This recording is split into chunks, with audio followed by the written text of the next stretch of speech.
I'm very excited about this. First of all, I'm John. Oh, I'm Sierra. And this is And They Were Readers.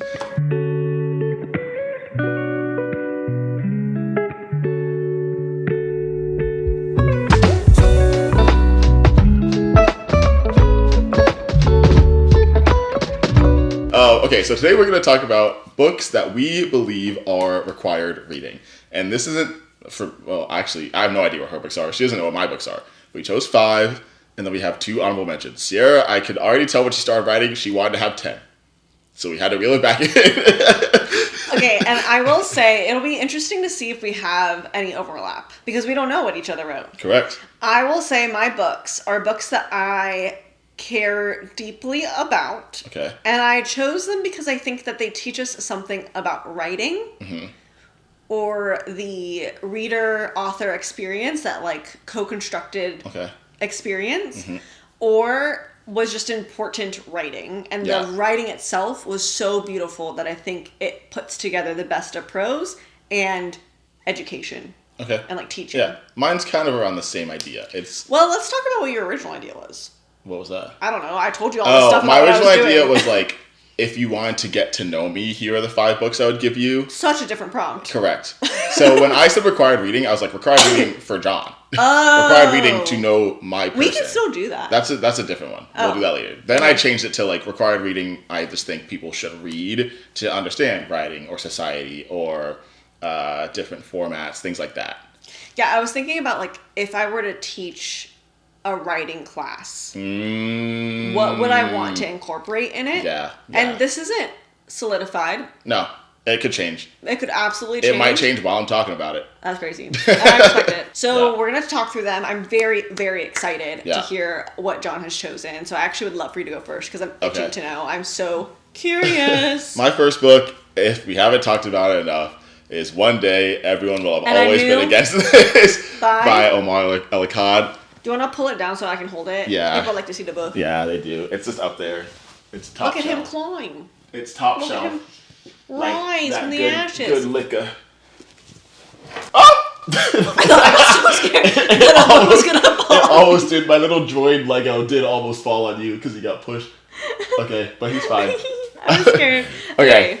So yeah, this is One Day Everyone Will Have Always Been Against This. I think this book is great for many reasons. One, it covers a topic that is happening right now, currently, still actively. The situation happening in Gaza, the oppression of the people there by the Israeli and other governments, and how the people are still suffering. And even when the like blatant attacks are over, or like blockage of aid is done, they're going to have to rebuild. And because their cities were turned to rubble, quite literally. If you don't know about this somehow, crazy. But look into it. This author is talking about this, but he uses that tool, or the fact that that's happening right now, to talk about a wider phenomenon of how when things are happening, we tend to be complicit because they're happening to groups outside of us. And then once it's all said and done, then we'll all collectively as a society agree that we were always against it. And by then, it's too late. So some of the historical concepts that he points to are the Holocaust, slavery, things like that, when at the time, if it was happening to people groups that didn't include you, it's like, that's kind of interesting and probably a little bad. I don't think I like it, but I can't do much about it, and it's happening over there to them. So I guess it's just going to happen, and like it slowly gets worse and worse, and all of a sudden you're in it, and then once it's all over, you're like, yeah, no, I was always against it. Like to your friends and your family, like, yeah, I was always against that. I would never have stood for that. So I chose this book because all those reasons. Also, the writing is very informative. And beautiful. Which you don't get a lot in nonfiction books. How you be write prose like that? How you be write prose like that? Yes, I said what I said. So you don't get that a lot in nonfiction books. Sometimes it kind of just feels like stats. But this is beautiful. He also makes it personal to himself and his family and people like he knows in his upbringing. And then on top of that, it gives you hope at the end. And like a call to action. Yeah. This book is going to be timeless, I think. Like, yes, it's talking about something that's happening now. Yeah. And will probably be included in history textbooks eventually. But the concept is one that humans seem to fall into over and over again throughout history. Yeah. So I think it will stand the test of time. I love it. It is still front and center on my bookshelf and will be for a long time. I want everybody to read it, including you. Remind me about Genghis Khan later. Just remind me. Okay. just do it, okay. Okay. So this book is not on my list because I knew it was going to be on yours. Sure. Yeah. And I was like, there's no point in it being on both of our lists. And I actually think that this is not a book that I would require reading for in a class that I would teach necessarily. But I do think it is required reading. You know what I mean? Sure. I agree with your sentiment, is my point. Yeah. My first book is also nonfiction. Nice. I think it's my only nonfiction book on my list. I put 2 on here. Okay. That was kind of silly of me. Oh, that's not true. I'm going to change that one. I lied to you. I lied to you so much. much. You're making a change already? But you said I can only have 2 honorable mentions. I did say that and I stand by it. You sounded so ready. I did. And I was like, we might change it as we're talking. And you were did. like, nah, that's crazy. Oh, poop me. Okay, I'm going to say, I think The Fire Next Time by James Baldwin. I almost put that on my list. I was so close. And I was like, I think she's going to have a James Baldwin. And she's only read one. Yeah, I stumbled on James Baldwin YouTube the other day. So there's a bunch of interviews with him. Oh, yeah. On YouTube. Yeah. And, yeah, no, I know. mesmerizing man. Yeah. He writes out of what it feels like necessity. And he writes with such urgency and clarity that I think from both a topic, prose, and timeless perspective, I think you get an author and a writing that feels necessary to read at some point in your life if you consider yourself to be a reader. Like, I think reading someone who so poignantly articulates the complexities of the United States in the mid-1900s and like talks about race and religion in a way that feels so exacting to the time, but also you can extrapolate that and say, okay, here's how he's writing about it, and here's the way that these things have not shifted, and the way that he's articulating it feels so beautifully done, but also powerful. He's a powerful writer. 100%. I think that's a theme you'll see throughout my list is writers that are confident in themselves and in their prose really draw me in. And so I think The Fire Next Time is a book that I would require. It's short. Yeah. It's an easy read in my opinion from a like length and how it reads perspective. But it is heavy. It's heavy. Yeah. Exactly. But I probably read it in 2 days. Yeah. Yeah. Yeah. It's one that I wouldn't recommend speeding through. Right. I would recommend like reminiscing and pondering what James has to say. James. You always do this. I do that, but it felt weird this time. Okay. I will caveat my entire list with this. Okay. I struggle to say that everyone should read any book ever. Sure, yeah. So, like, this is not a list that I'm like, you have to read. It is a book that I find so compelling, I want to share that it's important to read. That's good. Okay? Yeah. Just wanna... Yeah. Okay. Yeah. You agree? I agree. With your list? Or do you think everyone should read the books on your list? Well, I think if you can, in a healthy way. Okay, yeah. So we're in the same boat. Yeah. Yeah. Yeah. Oh, yeah. Okay. I saw one. Why would you do that? It was an accident. How dare you? I didn't mean. It's so rude. Okay, my next one is Orbital. Back off. My next one Backhand me. is Orbital by Samantha Harvey. So. Yes. Can you give me a second? I don't know.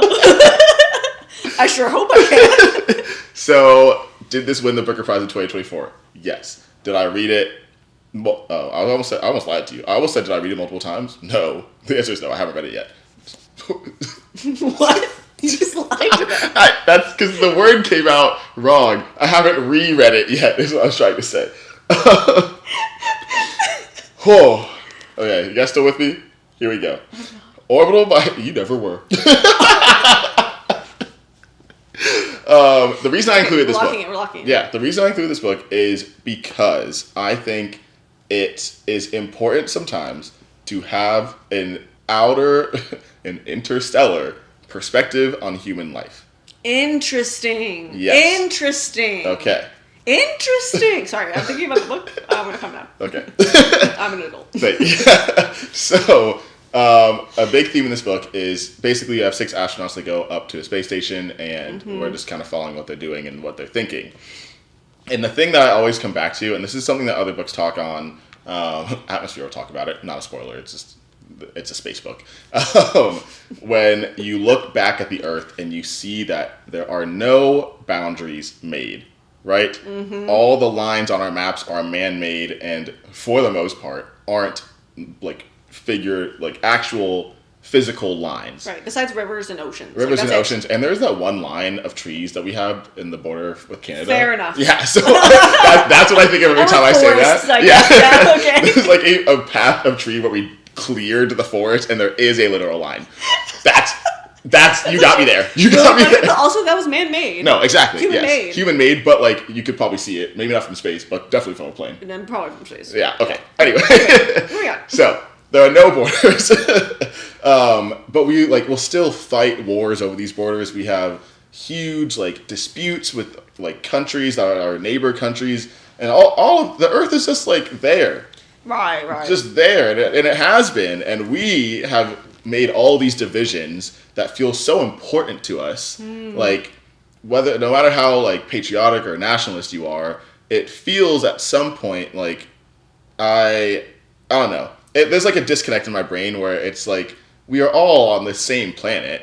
When you look at it, especially if you can look at it from space, it's just one planet. Yeah. It's just there.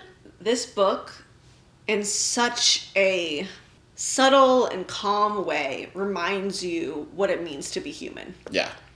100%. Yeah. The other reason I include this is because I think if I was teaching a class on writing, that you can write a good book with no plot. Sure. Yeah. Yeah. I want to highlight that aspect where like you can just have an idea and a concept of the human condition that you want to discuss and pan out for a reader and not have to apply it to your typical narrative plot line. See, and that's all I have in my head. So. And it's possible, and it's doable, and not only is it doable, you can win awards. Yeah, sure. So there's that. It does it so well, though. It does it so well. And in, like, not a large amount of time. Like, it's a pretty decently sized book. It took me a while to read it. It felt like a lot. Interesting. I couldn't zoom. And I don't think you should zoom. Sometimes I just want to be zooming. Sometimes you can zoom. Don't zoom this. Okay, I didn't. Okay. It took a while. Good. And I think it was really interesting because they have a microcosm of the idea of, like, the one planet that I was talking about on the space station. Because you have astronauts from all these different countries working together. You get up there and it's like, yeah, we're all just trying to make human life better. We're up here studying, researching. No animosity. No animosity. Our cultures are different, and that's fine. And that's like how we work you're together. Eating that for breakfast, and I'm eating this for breakfast, and it's so different, but that's fine. Mm-hmm. Yeah. So, Orbital, Samantha Harvey, 5-star book for me. I will reread it at one point. It's also gorgeous. Look at her. Okay, I'm deciding between two now, so I'm going to skip this one and come back to it. Get it together! I have on here, from the way it was written, like writing perspective, I have Trust on here by Adnan Diaz. I had a feeling that was going to show up today. Yeah. It is a lesson in how to write. Period. Yeah. Okay. Okay, so I can't give anything away. No. But if we're teaching a class and I'm like, people need to read this, is that true? You were supposed to come prepared. I know. Okay. What kind of professor are you? I don't know. It taught me about writing, is what I'll say. Okay. And it taught me about how to tell story and how to interpret perspective. And what perspective really means to people. And how it's nearly impossible as me, myself, and I, Sierra, to truly understand the perspectives of others in a very, true way. Yeah. I can try, and I will. Yeah. Do my best to understand other people and just, be with them in the pits, right? But when all is said and done, all I have is the version of the story that whoever is telling me about that person gave me. 100%. Can you grab Normal People? This is the one I saw. Oh, thank you. Okay, this is Normal People by Sally Rooney. Okay, I'm fascinated by this choice. Good. I had to include, first of all, an Irish author. 100% I had to put an Irish author on there.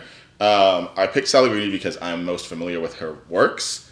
There are a few reasons that I chose this. One is you can write a book without quotation marks and still pop off. Didn't know. I didn't know. I didn't know until I read this. Two, I wanted to put something that was more contemporary and also can be classified as a romance novel, but take a different spin on romance and make it mundane. And mundane, not in a negative sense of the word. Yes.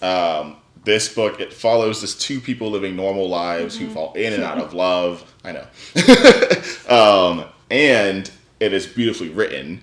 I wanted to put some Irish literature in there because that's so fair. The books that I've read from the Irish so far are just incredible. Yeah, I was struggling with that. I wanted to add one too, but none of them made the cut. I thought about Claire Keegan, also a great honorable mention. It's whenever people are outside of my window and they're picking up their dog's poop and they just kind of stand for a second, I get a little nervous. They just feel so close. They feel like they've been there for a while. Right, like my subconscious clocks that a human has been outside for a second. Yeah. Okay. Anyway, so beautiful story, and I think if I was going to tell you to read a love story, I would still tell you to read Normal People. I would tell you a different book, but yeah. Interesting. But I think I like the way that this love story pans out. And it makes it so real, because when you think of a romance, you think things like Emily Henry and like Casey McQuiston and things like that, where it's like they meet, there's a little conflict, but eventually they get together and they live happily ever after, which is good and does happen. But this also happens a lot, probably before you get to the one that's the happily ever after. So I think I want to include this to show the range that romance as a genre can have, and that you can take a romantic story and make it literary and have the prose be incredible and the writing cutting and relatable. She just threw a tantrum, a little bitty tantrum. Okay. You found it funny. It's your book next. My book next. Okay, sorry. I'm still doing a little bit of a tantrum. Yeah. Okay, so now I've lost a book. Now I'm down to 4 books and 2 honorable mentions. And I don't really know. And you know what? That's your lot in life. And now I have really 4 books and 3 honorable mentions, but that's not the game. So I gotta make a decision soon, is the reality of it. You make it seem like I sprung this idea on you and then immediately turned the camera on. Kind of how it felt. That is not how it felt. I took so long to pick my books, and she was like, I already have 7. And I was like, I have 1. I've written nothing down. It's because, I'm thinking this through. So I have The Fire Next Time, a nonfiction book that is striking. Yes. I have Trust, yes. a workshop on writing in a way you haven't really seen before. You haven't really seen before. And then I'm up between 2 for my final list. Okay? And they're both character studies in a way. That's what I'm struggling with. So one's Panenka. Yeah. Do you just want to go for it? No. Oh. So the book that I'm going to be talking about now. Is it because I guessed Panenka? Is this out of spite? No. Okay. It's the next one. Okay. Is the only other, the only fiction book I've read from this author. Okay. And I think their fiction, needs to be read. And that... Keep talking. I'm trying to guess now. But I'm going to tell you now. Okay, tell me. So you want to guess? I didn't realize that was the next sentence. And that book is... Yeah, okay. Sula by Toni Morrison. Oh, yeah, that's fair. I think it is a crazy novel. Yeah. I still think about it. And it's been 2 years since I've read it. Yeah? What's up? What nonfiction have you read from them? The Source of Self-Regard, a collection of essays and speeches. I think that this book is interesting, important, fascinating. I don't know if it's the one that I would choose if I read all of Toni Morrison's, to be fair. Sure. But out of the books I've read, it's about, 188 books, I think, that I've read over the past 3 years? Yeah. Maybe. Yeah, that sounds about right. I don't know. It's either your number or my number. I did both of them recently, and I don't remember who's who. Heard. So it's around there. Okay. And it stands out as an important book. Even though as I was reading it, I was like, what is happening? Oh, yeah. And that's Tony. Are we sure about that? And that's Tony. But the fact that I'm still thinking about it and the way it was written made me feel something that I can't quite articulate. There's a sense of urgency when reading the book that's hard to articulate. And I'm excited to read more of her works. So I just needed to put a Toni Morrison on there. That's fair. That might be replaced as I read other books from her. But yeah, That's excellent. Mm-hmm. Good. My next one, I've forgotten. Ooh. Yeah. And I stand by this.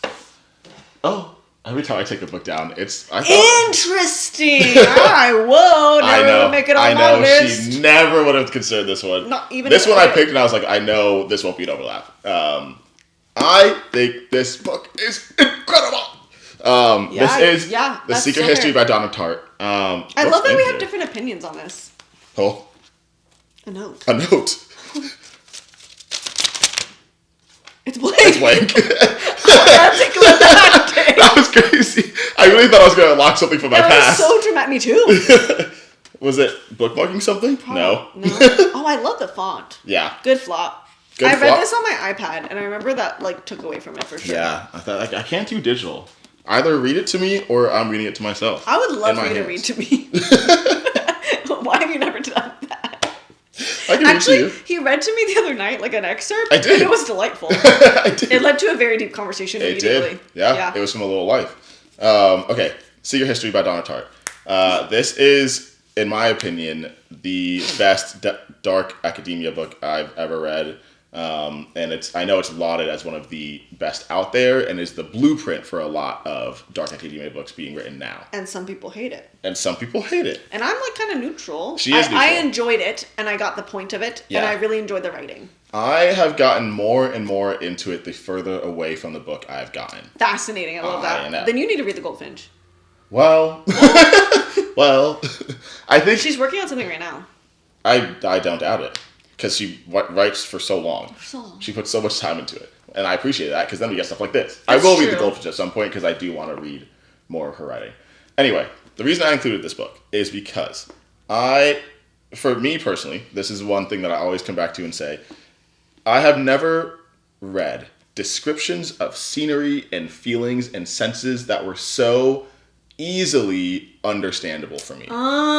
It was written so clearly that whatever your characters are going through, especially the main character, you can put yourself right in his shoes as he's experiencing these things. You're as stressed as he is. You're as cold as he is. You're as happy as he is. That's true. And I thought that was incredible. Incredible. Yeah. And you have to have such good writing techniques to be able to do that. Because you can tell me someone's cold, and I'll be like, sure, they're cold.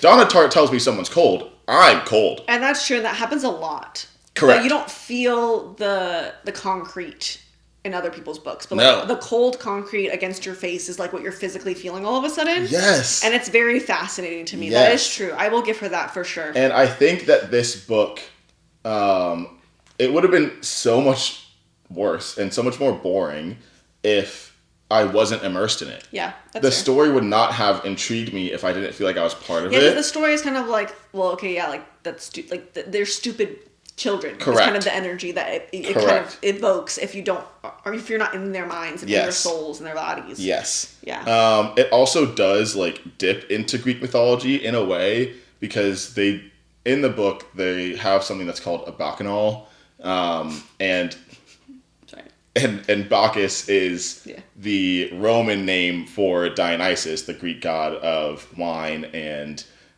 merriment. They also are just studying classic You just want to go back literature. To school. Maybe. There is the nerdy part of me loves classic literature, even though I haven't read that much of it yet. But I've read a lot of things inspired by it. I've read some of it for sure. So that tickled my brain. The relationships that these kids have with each other is really touching and intimate and fun. I think it is incredible. I think so. I put it in required reading. What? Required reading. Required. Have you seen heard the new JoJo song where she's like, I can't pronounce JoJo Siwa? Yeah.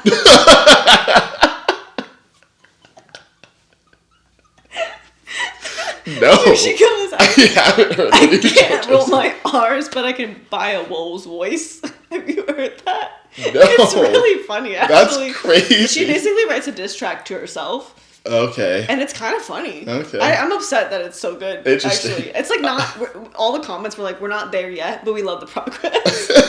I don't think I've ever listened to an entire JoJo Siwa song. I haven't yet either. Okay. It came up on my feed. She was dancing. Well, yeah, to her she's new always song. doing that. And I watched. The only one I remember is the Karma one where she's like, And she put that back into this video. No way. To roast herself. Okay, that's it's funny. So good. That's what I'm saying. Like, I almost broke my neck doing that. Are you okay, JoJo? I don't know. Anyway. Okay. That's why it's on my list. I think it's long. It is long, and it's not for everyone. I think this would be the book that I assign as a professor, and everyone's like, the secret history. Sure, It's like yeah. the infamous one on my, what is that word called? Syllabus. Syllabus. I kept thinking resume. The nerdy part of me wants to go back to school because I saw someone at a coffee shop taking notes, and I was like, I want to do that again. I just think I like the idea of taking notes. It's so satisfying. You saw someone at a coffee shop writing things down. But they were clearly a student. Okay. Like their laptop was like all the stickers from the university, and then they had like their little notebook, and they had their legs crossed, and they were like they had their highlighters, and they were making their cute little notes, and I was like, oh, have so much fun. Yeah. Live your life. Yeah, you should read Catabasis before you can. It's too late. Well, I'm. It's too late. What do you mean it's too late? First of all, book just came out. Second of all, you have so much time. That was the craziest response you could have given me. It's too late for that. It's game over for me. Can't read that book anymore. I think it's like not coming from the library fast enough. Oh, that's what you meant by that? No, I meant that by the time it does come, it'll be too late. Like Too late for what? I don't know. For it to be relevant. What? I don't know. Okay. You can also take it from my shelf right now. Okay. Want to bet? Well, Okay. now I'm a little scared. See? Only because it's pretty. It's a really pretty one. My next one, Greek Lessons by Hong Kong. Whoa! Yeah. I love that you own all of them. Say it again? Thanks, girl. I will let you. Okay, this is Greek Lessons by Hong Kong. Yeah. I put this on my list because I think that the writing style was fascinating to me, and I think it's an important story. Mm-hmm. It tells the perspectives of folks that I don't have direct contact with, like direct experience with, and I think it does a really good job of relaying those experiences. Agreed. And I think it's beautiful. The story is 100%. beautiful. Yep. It was one of those books that I waited to tell John to read until I knew the moment was right. She be doing that. Yeah. She lies in wait. Yeah. And I'm just living my life, and all of a sudden, bam! Here's a book you should read. And sometimes it takes him a long time to get to a book that I think you should read. You know? I'm going to read it back. Okay. From one of the finest writers on the international scene today comes this love letter to human intimacy and connection. The intertwined stories of two fugitive souls, one a woman who has lost the ability to speak, and the other her Greek teacher, a man on the edge of losing his sight. As the lonely teacher finds himself drawn to the silent woman, we discover a deeper pain that binds them, rooted in their families, their histories, their pasts. And as the novel unfolds, their stories begin to touch, and their voices to intersect with startling beauty, as they move from darkness to light, and from silence to expression, before merging in a profound sense of unity. It does such a good job of explaining what this book is about without telling you what it's about, and I think there's just something about the book when I started reading it that I couldn't put it down. Mm-hmm. It just felt so alive. Mm-hmm. Just the writing. So I think if I were to want to have someone read books, this would be one of them. Like, this is one that I wanted John to read, and I made him read, and he was like, why did you wait so long to tell me to read this beautiful, beautiful book? I did. Well, and also I prolonged it because I decided I needed the British cover. So I waited for it to be imported to me. Mm-hmm. This is my last one of the main five. Of the main five. Man. Oh, I agree. This is Mouse by Art Spiegelman. I think this should be required reading. In a similar sense to One Day Everyone Will Have Always Been Against This, this tells the story of the author's father surviving the Holocaust. So it is kind of like a turkey key. And if you don't understand that reference, it's like a turkey inside of a turkey. You stuff the turkey with a turkey. Because it is a book about the Holocaust, while it is also about the author's relationship with his father at the same time. There's two things going on at one time. Okay. There's two turkeys. Are you getting it? Two turkeys. If you know the clip, that's exactly how that was perfect. Okay. He is like, why did I include this? Why did I include this? I include this. You also saw the man. Okay. I include this because I want to include something that tells a great story in a different format from the norm. This is a graphic novel. So we have 2 format books. Go, keep going. Keep going. So I talked about this before. It tells the story of the author's father surviving the Holocaust, and it depicts all the characters in the form of a different animal. So mice are Jews, cats are the Germans, dogs are Americans, and so on and so forth. It's another one, like, if you've read a few Holocaust stories and survival stories, then you know the slim chances that people had, and the fact that we have stories from people that have survived, I think is so precious and something that we should continue to treasure as a society, so that we don't forget. I included it for the different medium. I think that there are writers out there that might be able to combine art and literature and words and make a beautiful story, and might have in their mind that the only way they can tell a good, compelling story is simply the written word without any like visual aid. And that can happen. That's what the large majority of my bookshelves are. But I think it's important to remind people that, like, pictures in books don't mean you're a child. Yeah, for sure. Or that you're reading, like, superhero, like, manga and comics and things like that. Like, this is such a compelling graphic novel that I wasn't expecting when I was reading it. I was like, okay, it's going to tell me a story. I had no idea what I was in for. It was so, like, redemptive, and it helped our author understand his father in different ways. So not only did it teach you about a Holocaust like survival story, it also taught you about a father-son relationship. This is the 100%. Complete Mouse. I'll say again, there's Mouse Part 1, Mouse Part 2. You can find it in this format where it combines both of those books, and it's just called The Complete Mouse. So I think I'm going to go with this. It's not my favorite book ever. Sure. It's not even the best writing. Okay. But I What's think good about it? It tells the story of these women and people in a way that I think gets to the heart of like what's going on. Okay. Inside of these different types of characters and archetypes. Okay. And it's Girl, Woman, Other by Bernardine Evaristo. Okay. And I struggled with this one because I don't love the book. I struggled through it, actually. Yeah. The writing style was not my favorite, but there was also something about it that made me reflect on the human experience in a way that I hadn't before. And so I think because of that, and the modality of it being from different people's perspectives, the entire book, you're entering into the lives in depth for multiple chapters on this one person, and then you move on. Yeah. Right? And then at the end of the book, you know why you read about all of them. And I think it talks about the immigrant story and what it means to be a woman, or like what transness really means for a specific person, that specific character. I think it does a really good job of exploring those themes. And I think, like, we talked about this before we started the video, these are not our 5-star reads. These are not books that we think are the best books in the world, or even the best books for our personal shelves. These are the books that we think are important to read. Yeah. And I think Girl, Woman, Other is an important book to read. Yeah. So I think, like, if you have had it on your shelf and you want something to explore and have good story, but really help you contemplate in a way that you might not have before around the immigrant lived experience, I think it might be an interesting one. Yeah, I think that's like an important lesson, period, to like if you were teaching a class on writing, that a book can change you and your mindset without being your favorite book. It can be compelling and See, you can... Ishiguro. Yeah, no, 100%. It can stick with you and you don't have to rate it highly. Okay. Honorable mentions. Honorable mentions. Now we're going to talk about our honorable mentions. We each were allotted 2. My first one, I forgot.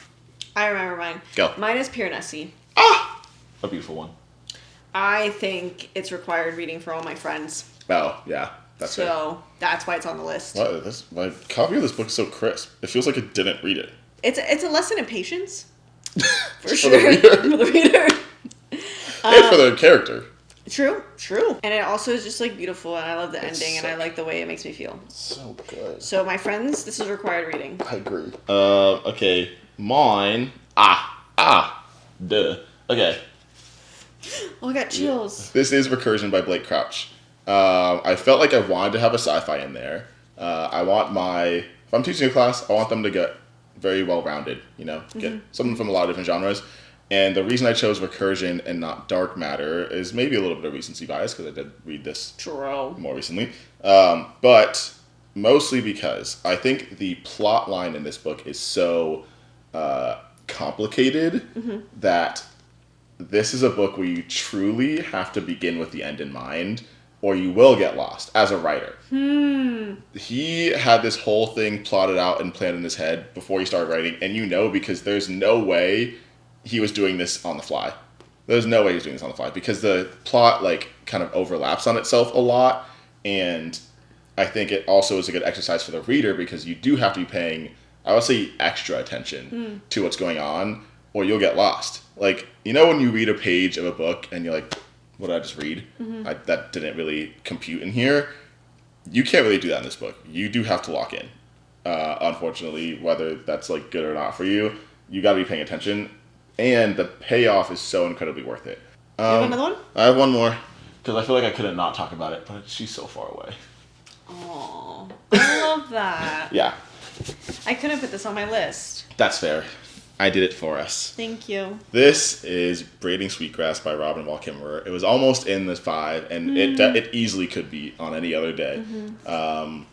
So you already know what this is about, but the reason I included it is because I just want a lot of people if I'm teaching a class, or just people in life, to know how, have a gentle reminder of how we should interact with our world and our neighbors, whether they're little creatures or actual people, and how we can live in harmony with the world around us, and take teachings from native societies and populations and people groups, and apply them and integrate them to our modern day science and advancements, and how these things don't have to be separate, and one doesn't have to be better than another, and a lot of the practices that we've seen historically have a place in our modern scientific world. Yay! Read these books if you can, and if you want to. Yeah. We say required, but we don't have. I'm not your teacher. Right. I'm not your boss. I'm not even your dad. Well, thanks so much for watching. Like and subscribe, and we will catch you in the next one. Bye. See ya.